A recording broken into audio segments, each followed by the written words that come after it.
척추측만증 궁금하시죠? 특히 아동기 때 가지는 질병이라 자녀를 키우는 부모들 입장에서는 궁금하기도 하고 걱정도 많이 되실 겁니다. 오늘 제가 그 병의 원인, 그리고 증상, 진단, 그리고 치료, 그리고 예방 방법과 관리 방법에 대해서 자세히 말씀드리도록 하겠습니다.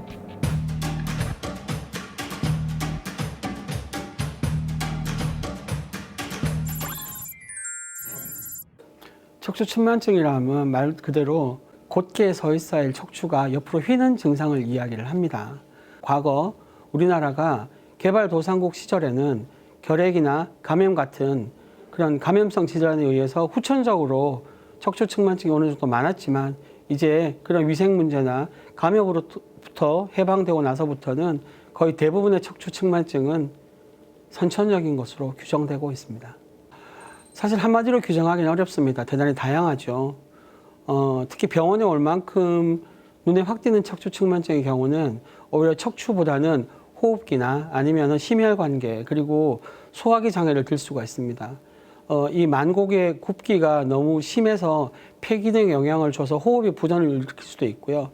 또 각자 장기가 차지해야 될 공간을 침범하거나 좁아짐으로써 위장장애나 또는 심폐기능 장애도 상당히 많이 발생할 수 있습니다. 그러나 그런 것들은 중증의 환자에 관한 그런 증상이 대부분이고 사실은 척추측만증으로 인한 증상은 거의 대부분 없다고 생각하는 것이 더 맞겠습니다.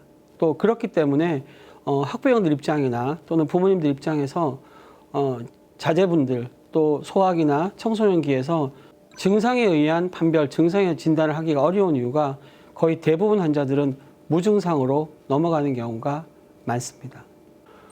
사실 자가로 진단할 수 있는 방법은 좀 제한적이고요. 가장 흔한 경우는 요즘 학동기 시절에도 학교에서 건강검진을 많이 합니다. 당시 흉부 엑스레이를 찍다 보면 경부나 흉추에서 우연히 발견되는 측만증을 가지고 병원을 방문하는 경우가 거의 대부분이고요.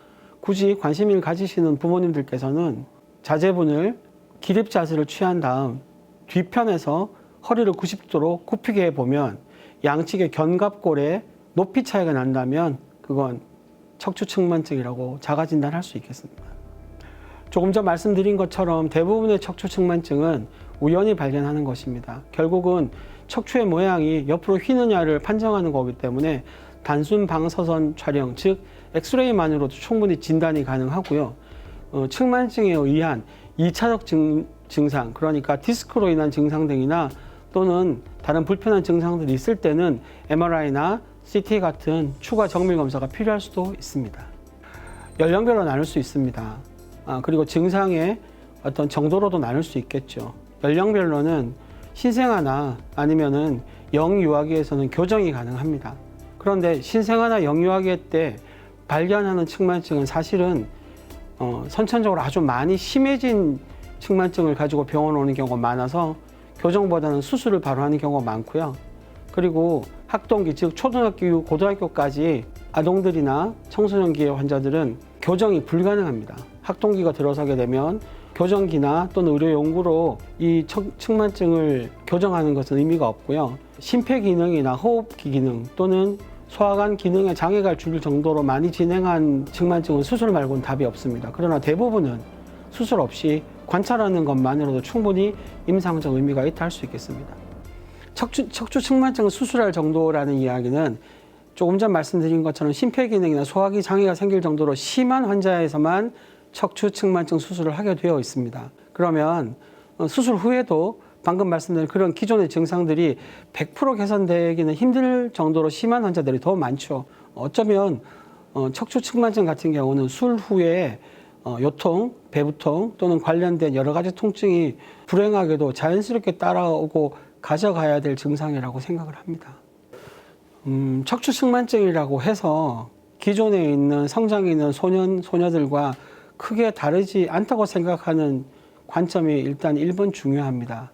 무슨 얘기냐 하면 수술을 할 만큼 심한 환자들은 대단히 차지하는 포션이 작기 때문에 거의 대부분은 무증상으로 성장하고 무증상으로 성인이 됩니다. 그런 경우는 정기적인 관찰만이 좋은 치료 방법이며 또 그 병의 진행을 막아주는 방법이기도 합니다. 그중 만일에 진행하는 것이 확인되는 환자인 경우는 가장 좋은 치료 방법 및 진행을 막거나 예방하는 방법은 사실 운동입니다. 결국은 나무가 제대로 서지 못할 경우에 지지목으로 그 나무를 받쳐주듯이 척추가 약하거나 변형을 일으켜 환자에게 임상적 증상을 일으키게 되면 그런 경우는 지주목처럼 주위 근력을 강화함으로써 이 환자의 증상이나 병의 진행을 좀 막아주는 효과를 가져올 수 있습니다. 사실 요즘은 많은 자녀를 놓고 그리고 낳아서 기르는 그런 시대가 아니라 부모님들이 학童기 또는 성장하는 청소년기 본인의 자제분들에게 많은 관심을 갖고 있는 것을 알 수 있습니다. 비단 학력뿐만 아니라 잘 크는지에 대한 그런 성장과 그리고 질병에 대한 관리들도 대단히 중요하다 할 수 있죠.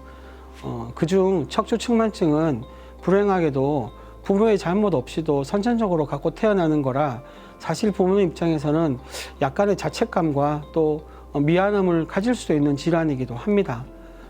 그러나 대부분의 척추측만증은 증상을 동반하지 않는 무증상이라 성인이 된 이후에 자연스럽게 오는 디스크 정도 이외에는 특별히 임상적으로 주의해서 볼 것은 없습니다.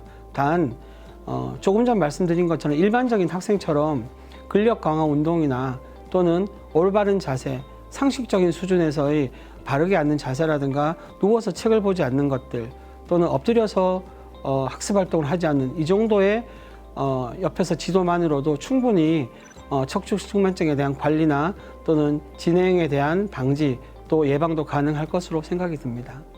정형외과 전문의 박창규였습니다.